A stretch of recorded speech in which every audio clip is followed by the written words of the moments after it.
Imagine saying for a week that you are going to pull off one of the biggest comeback possible, which you have done before, no doubt about it, but just scoring one goal. That too literally came due to the mistake of Saliba. If it wasn't for that mistake, Real Madrid wouldn't have done anything to Arsenal. And that was pretty much clear from first leg alone. In first leg, Arsenal dominated them and outclassed Real Madrid's attack. And in second leg, they outclassed their defense. This just shows how complete Arsenal are and how much reliant Real Madrid are on those magical moments that really have arrived for them season. Real Madrid in Champions League is different gravy, no doubt about it.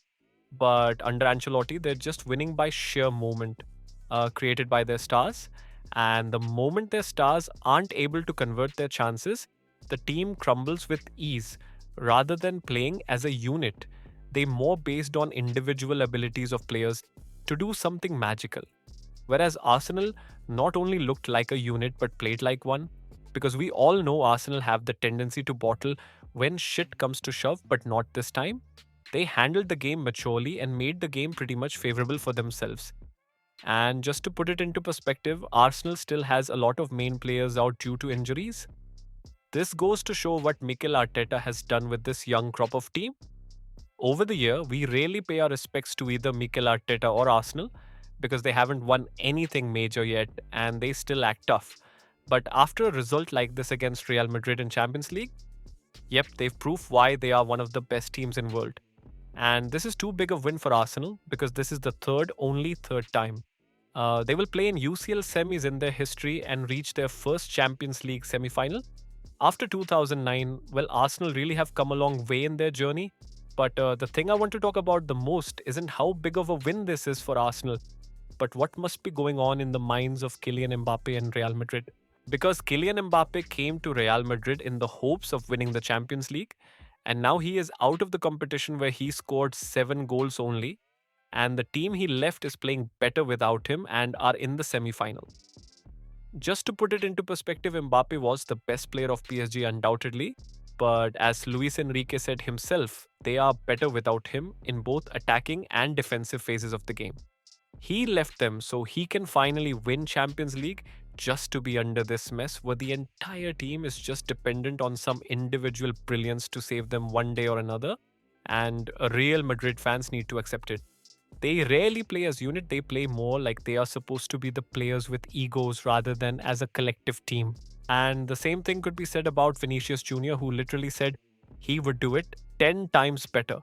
And it looks like his memory replaced the word better with worse because Vinicius Jr. has been nothing short of disappointing this season. There is no doubt he is one of the best, if not the best left winger currently. But his form is just getting bad day by day, like his attitude. It's not consistently good enough, even though he put some effort yesterday. But that's all one lucky goal. As of now, Real Madrid just needs to focus on now Copa del Rey and La Liga. In both cases, their direct competition is going to be Barcelona. So let's see how Real Madrid's season ends because it's not looking so good. At least they can enjoy those long 90-minute snaps in Bernebeu. As for Arsenal, they just need to put all their efforts on winning the Champions League because they are clearly too much behind of Liverpool. In terms of points, Premier League is almost over. And I don't think they are in any other cup competition. If they are, let me know in comments. They just need to focus on Champions League because they are going to face PSG, who are pretty much heavy favorites to win the entire damn thing. As for how the match went, it was as everyone accepted Real Madrid came in guns blazing from minute one. Real Madrid showed spirit, passion like they wanted to win, but Arsenal's defense was just too good and rock solid. But the stats are much more interesting as Madrid had 66% possession. 18 shots, 3 shots on target, 1 big chance. Created 0 big chance, missed the XG of Real Madrid was 1.41.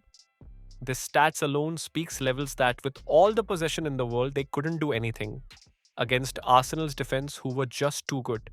Arsenal were actually poor in their attack because they could have ended the match earlier if they had taken their chances. But well, there's always an exception of Thibaut Courtois because this guy saves Real Madrid every time, even today. Saved Saka's penalty, made few excellent saves. He literally plays like an octopus. The guy can't stop making saves if Courtois wasn't there. Madrid surely would have been exposed more than twice, that's for sure. Everyone from Arsenal had a great game. Jurriën Timber was good.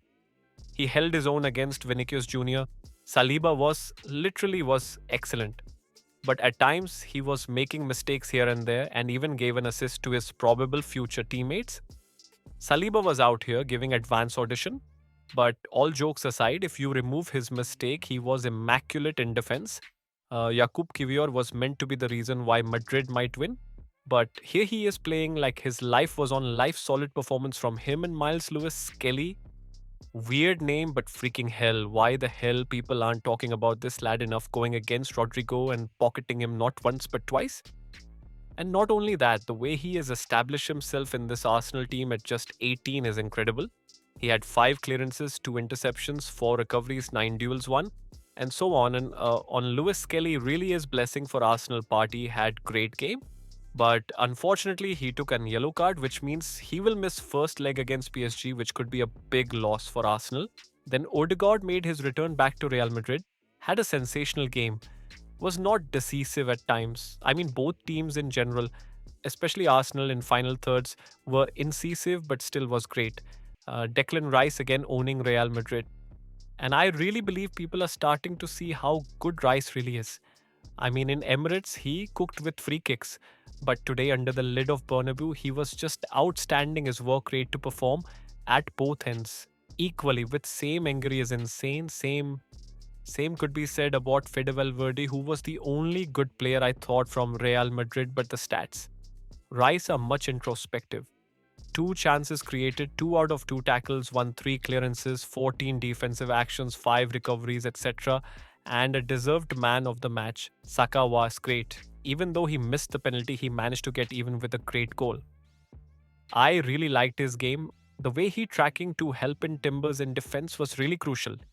Because leaving Viney alone is never the right thing to do. Merino was good. He brought physical presence up top, which was needed. He was the one who started the attack for the goal by winning the header. Also got an assist Martinelli scoring a great goal to send Real Madrid out of the competition. Then Bayern Munich versus Inter Milan also occurred. Unfortunately, I can't focus on 2 games at one time, so I can't say shit. But Inter Milan are through to semi-finals where they are going to face Barcelona. Now, this is an exciting matchup. One of the best defensive team like Inter Milan going against one of the best attacking team like Barcelona. It's like defense versus attack, which would be interesting. So that's it for today. If you're watching this far, make sure to like the video and subscribe to the channel. That would help a lot. And thank you for watching the video. Peace out.